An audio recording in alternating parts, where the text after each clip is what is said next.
Neuropsicología. Neuroimágenes. Existen dos tipos de neuroimágenes, la neuroimagen anatómica y la neuroimagen funcional. La neuroimagen anatómica son las técnicas de neuroimagen estructural que proyectan imágenes del sistema nervioso que permiten identificar las alteraciones neuroanatómicas relacionadas con el daño cerebral. Las técnicas de neuroimagen anatómica son esenciales para el diagnóstico neurológico y pueden resultar muy útiles tanto en el diagnóstico neurológico como en el proceso de rehabilitación cognitiva.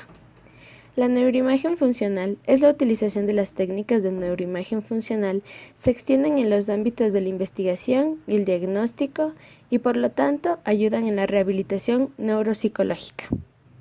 En sí, ¿qué son las neuroimágenes? Por medio de las neuroimágenes podemos observar imágenes en vivo del sistema nervioso central, en general del cerebro. Según Granado 2000, los estudios de neuroimagen juegan un papel importante de la evolución del paciente anciano con trastornos cognitivos. Las técnicas existentes se dividen en estudios morfológicos y funcionales. Clasificación de las técnicas de neuroimagen.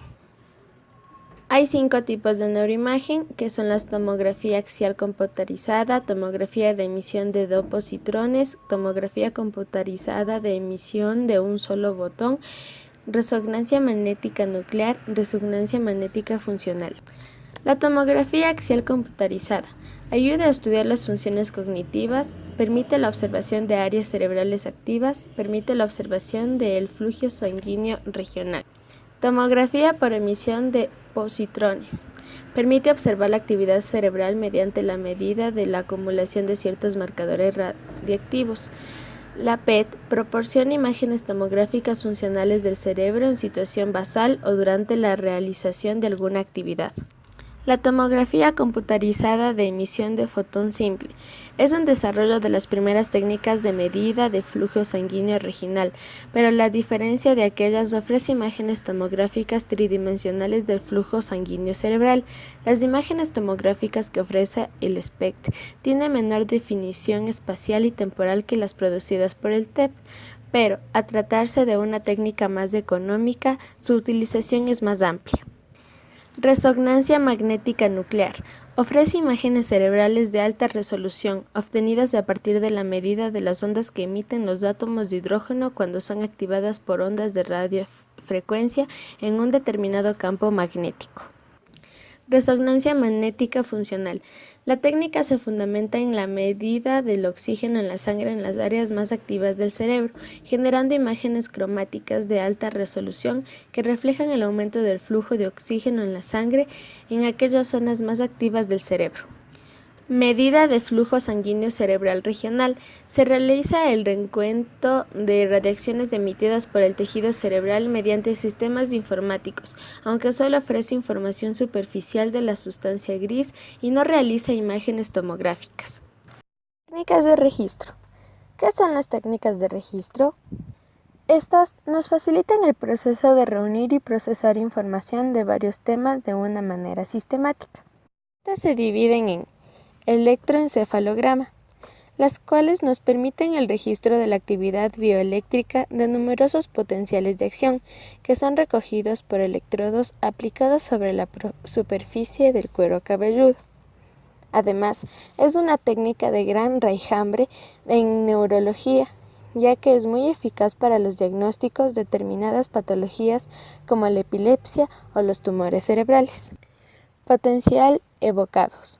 Las modalidades de potencial de evocados, auditivos, motores, somatosensoriales y visuales, que permiten explorar la integridad de la vía sensitiva o motora correspondiente, se utilizan frecuentemente en el contexto de la evaluación neuropsicológica para conocer sus relaciones con las funciones cognitivas, ya que permiten evaluar la atención concentrada, formando parte del protocolo de evaluación de los lóbulos frontales. Técnicas psicofísicas. Son técnicas no invasivas que miden el modo indirecto de la actividad cerebral, siendo ampliamente utilizadas en neurología, dada su relativa sencillez de aplicación y la ausencia de riesgo. Estas se dividen en campos visuales separados. las cuales consisten en la presentación de estímulos visuales dirigidos a uno o a los dos hemisferios, durante un breve periodo de tiempo, con el objetivo de conocer las posibles asimetrías visuales existentes entre el hemisferio derecho y el hemisferio izquierdo. La escucha dicótica consiste en la presentación de dos estímulos auditivos, diferentes en cada oído de la forma simultánea. La escucha dicótica utiliza estímulos auditivos verbales y no verbales. Los test dicápticos son una técnica de fácil utilización, ya que las vías de la sensibilidad somatoestésica en la especie humana se encuentran totalmente cruzadas. Estas técnicas consisten en presentar simultáneamente dos objetos, uno en cada mano durante un breve periodo de tiempo, para evitar que en el cuerpo callazo transfiera información al hemisferio opuesto. Test de lateralidad. La lateralidad es una medida indirecta de la dominancia para el lenguaje, existiendo diferencias cuantitativas y cualitativas en el rendimiento cognitivo de las personas, en función de su lateralidad.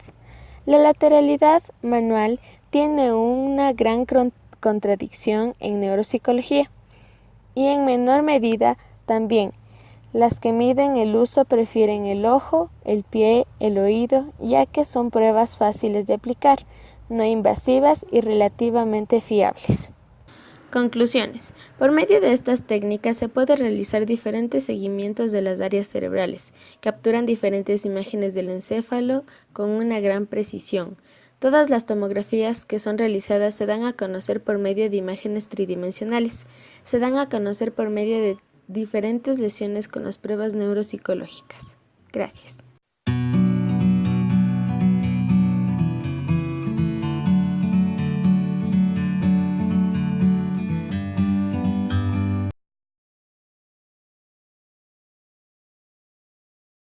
¿Cuáles son las técnicas más utilizadas aquí en el Ecuador?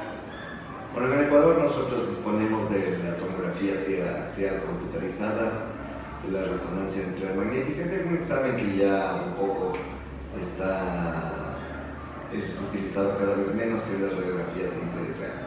En el primer caso, la tomografía axial computarizada es la determinación de imágenes a través de cortes sagittales que se hace en el sistema nervioso, pero que está basado en rayos X. Y en el caso de la resonancia nuclear magnética, el principio fundamental es el magnetismo que proyecta los diferentes tejidos del cuerpo humano y en este caso del cerebro.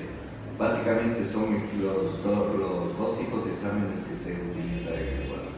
Doctor, disculpe, ¿usted más o menos aproximadamente sabe el costo de estos exámenes? Bueno, el costo más o menos aproximado, según el tarifario médico nacional, es de $50 la tomografía y de $120 la resonancia. Doctor, disculpe que lo molestemos, ¿de pronto nos puede explicar en una placa en sus conocimientos? Sí, les puedo explicar. A ver, vamos a ver. Ya, vaya.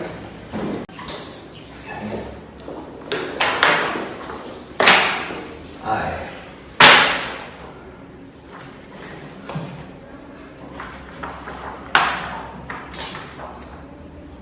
Ya, esta es la tomografía, que no es otra cosa que una fotografía en diferentes planos del cerebro.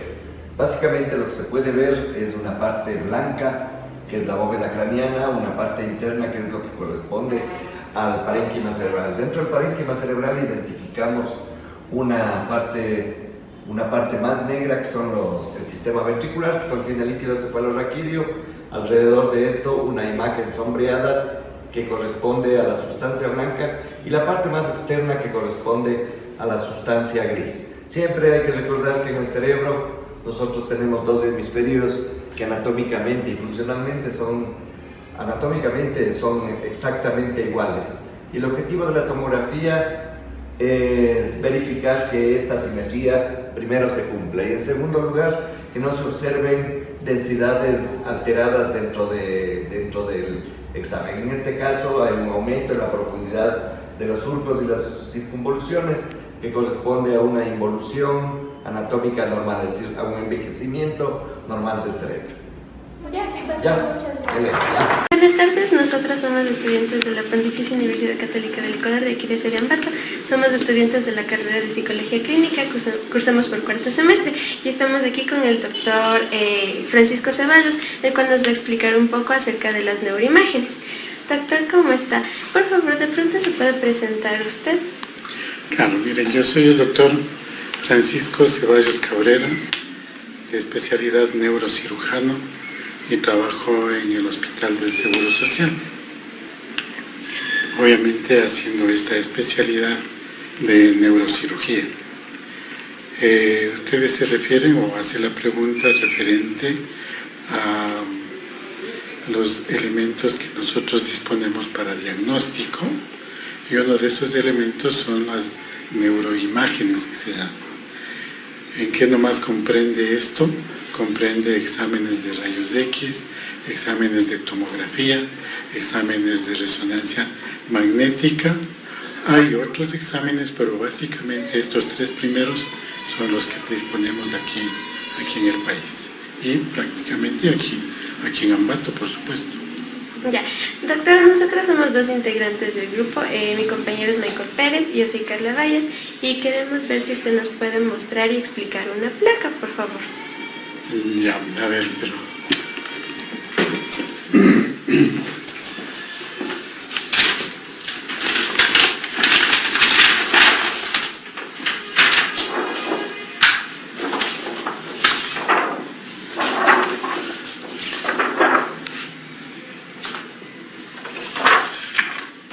Lo que tengo aquí a la mano es una, ven ustedes, de resonancia nuclear magnética del cerebro.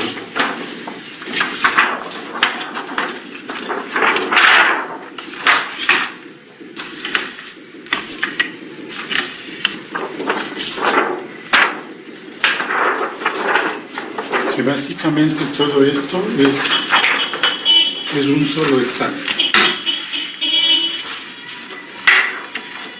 Todas estas placas representan un examen obviamente de una sola persona, ¿no? Este es un estudio que se conoce con el nombre de resonancia nuclear magnética. Aquí en Ambato tenemos, creo que como 5 o 6 equipos de resonancia magnética, es decir, hay para todos los bolsillos, si se refiere al asunto del costo. Ya. Disculpe, doctor, ¿de pronto nos puede decir cuáles son las áreas afectadas que se observan en las tomografías? Este examen, ventajosamente para la persona dueña de este examen, es un examen normal, ¿sí? Habitualmente nunca queda el examen en mi poder de cualquier persona. O sea, el examen, tenga o no patología, es su examen y no tengo por qué yo hacerme quedar el examen acá. Ya. Entonces, de hecho, yo no tengo ningún examen con patología, ¿no? Pero sí podemos, en el internet, podemos abrir y ver las imágenes de un tumor, las imágenes de un proceso degenerativo cerebral. Claro, sí podemos. Pero este examen básicamente es un examen normal. Ya. Doctor, ¿y de pronto usted nos puede explicar acerca de algunas áreas que se observan aquí? El examen ve todo el cerebro, se llaman en diferentes secuencias. Esta es una secuencia que se llama T1, esta es una secuencia que se llama T2, esta es una secuencia que se llama FLAIR. Entonces cada una nos permite ver diferentes condiciones del cerebro, ¿no es cierto? Para eso es las diferentes secuencias y poder hacer diagnósticos diferencial. Cuando encontramos alguna patología, entonces podemos hacer diagnóstico diferencial de si se trata de tal o cual cosa. Ya, eso es todo, doctor. Muchas gracias por su colaboración. Bueno. Ya, doctor. Y una última pregunta. ¿Cuáles son las más comunes aquí dentro del país, las más utilizadas? ¿Referente a qué? Los exámenes, todos son necesarios. Ninguno es más, ninguno es menos. Depende del problema o de la enfermedad con la que venga el paciente para solicitar o una radiografía o una tomografía, y dentro de la tomografía puede ser tomografía simple y contrastada, puede ser angiotomografía, depende de la patología. Igualmente, en la resonancia depende de lo que queramos diferenciar, porque aparte de estas secuencias, de las 3 que les acabo de mencionar, hay muchas secuencias más para investigar las diferentes patologías. Entonces, los 3 exámenes están vigentes en todo momento. No hay que la resonancia es mejor que la tomografía. Eso es falso. Esto tiene sus indicaciones, la tomografía tiene sus indicaciones, la radiografía simple tiene sus indicaciones. Ya. Que entre los 3 se pueden complementar, eso sí, pero ninguno es más que el otro. Ya. Muchas gracias. Gracias, doctor.